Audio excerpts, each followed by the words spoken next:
देश के उपराष्ट्रपति जगदीप धनखड़ ने अपने स्वास्थ्य का हवाला देते हुए उपराष्ट्रपति पद से इस्तीफा दे दिया है। हालांकि इस उपराष्ट्रपति ने इस समय अपना इस्तीफा दिया है जब मानसून सत्र चल रहा था। और हमारे साथ बात करने के लिए संविधान के जानकार अधिवक्ता उत्तर गोस्वामी जी हैं। हम उनसे जानेंगे कि आखिर मानसून सत्र के बीच में आखिर उपराष्ट्रपति जगदीप धनखड़ ने इस्तीफा क्यों दिया।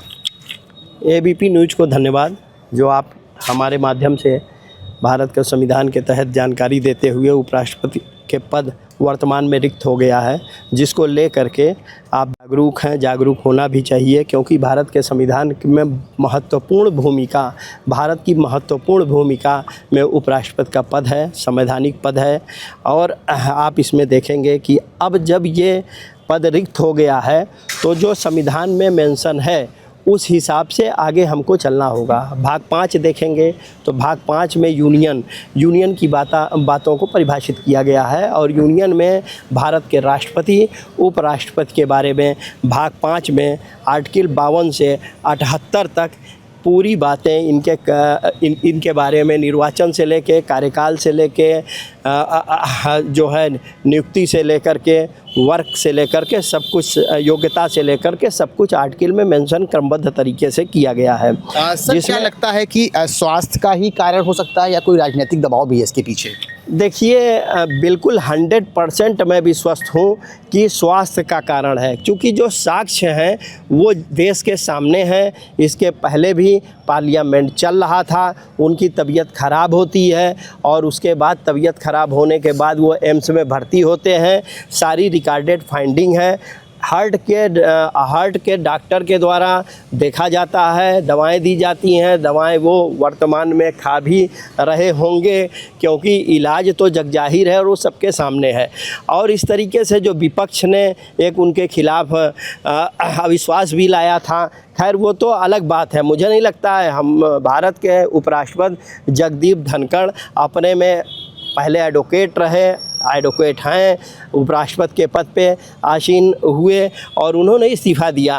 वो किसी के दबाव में अगर आप ये सोच रहे हैं कि इस्तीफ़ा दिया तो वो 100% गलत है। वो कभी भी अपने जीवन के 74 वर्षों के कार्यकाल में, कभी भी वो 74 वर्षों के जीवन में कभी भी वो दबाव में नहीं रहे हैं। मुझे कभी भी किसी स्रोत से कहीं भी आप उनका दबाव में जीवन नहीं देखेंगे। वो स्वतंत्र रूप से भारत की सेवा किए, भारत के लिए लड़े और भारत के कानूनी लड़ाई लड़े और भारत में सदन में गौरवान्वित करते हुए देश की सेवा किए। और कहीं भी कोई दबाव में यदि आप सोच रहे हैं कि वो दबाव में इस्तीफ़ा दिए, वो 100% गलत है, क्योंकि एविडेंस हमारे पास है कि तबीयत ख़राब है। मेंशन वो उन्होंने अपने पेपर में, इस्तीफे के पेपर में, जो द्रौपदी मुर्मू को उन्होंने माननीय राष्ट्रपति महोदय को दिया, उसमें मेंशन किया है।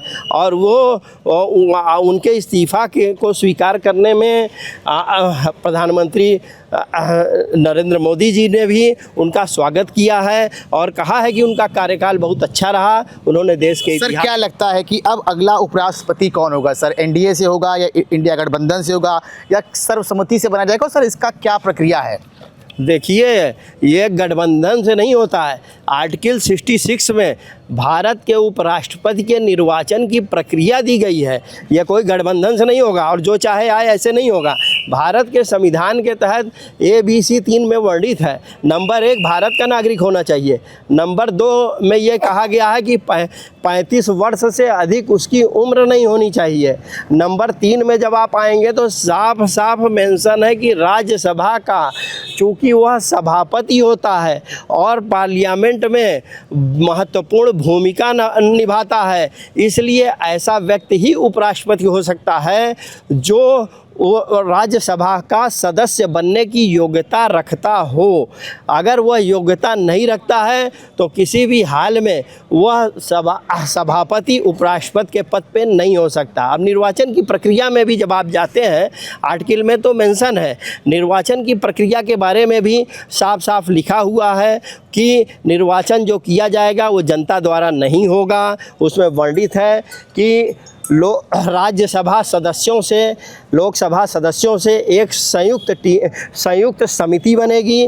वो संयुक्त समिति जिस व्यक्ति को आगे फॉरवर्ड करेगी उसी का शपथ हो पाएगा और वही भारत का उपराष्ट्रपति सर, होगा। क्या लगता है आपको कि उनके इस्तीफे का पहले से सर प्रधानमंत्री या राष्ट्रपति को पता था या सर अचानक से लिया गया फैसला है ये पहले से कुछ नहीं पता था। पहले उन्होंने काफ़ी प्रयास किया कि हमको इस्तीफ़ा, भाई पहले से क्या पता है। पहले तो मैं समझता हूँ कि हम लोग हाई कोर्ट में लगातार आर्गूमेंट करते हैं और आर्डर्स पाते हैं। पहले ना जज को पता रहता है ना वकील को पता रहता है कि इसमें क्या होगा। ये तो आर्गूमेंट के जैसे जब ख़त्म होता है उसके बाद जज सोचते हैं, तब वो निर्णय पे आते हैं माननीय न्यायमूर्ति की क्या फ़ैसला देना है। उसी तरीके से पहले से यहाँ कुछ भी नहीं विदित है। पहले से वो वर्क कर रहे थे। स्वास्थ्य उनका अचानक डॉक्टर से वो एम्स में भर्ती हुए थे सदन के दौरान, फिर वो वहाँ गए, इलाज उनका हार्ट का चल रहा है, वो सारी फाइंडिंग क्रिएटेड है। उस आधार पे अब उनकी उम्र भी 74 वर्ष है, तो वो सारी चीज़ें देखते हुए उनको ऐसा लगा कि अब हम और ऐसा होना भी चाहिए। एक ड्राइवर अगर कोई गाड़ी चला रहा है और वो अस्वस्थ हो गया तो उसके पहले की कोई दुर्घटना हो उसको हट जाना चाहिए। और अगर वो उस तरीके से अपना इस्तीफ़ा दे रहे हैं तो स्वागत योग्य है, उसमें राजनीति करने की कोई आवश्यकता नहीं है। यह बात उनको कुछ भी पहले नहीं पता थी, ऐसा मैं नहीं समझ सकता। तो ये थे हमारे साथ संविधान के जानकार अधिवक्ता उत्तर गोस्वामी जी, जिन्होंने बताया कि जगदीप धनखड़ का जो इस्तीफ़ा है वो पहले से किसी को नहीं पता था। हालांकि 2027 तक अभी उनका कार्यकाल है और उत्तर गोस्वामी जी ने हमें ये भी बताया कि अब जो उपराष्ट्रपति चुना जाएगा वो 5 वर्षों तक के लिए ही चुना जाएगा।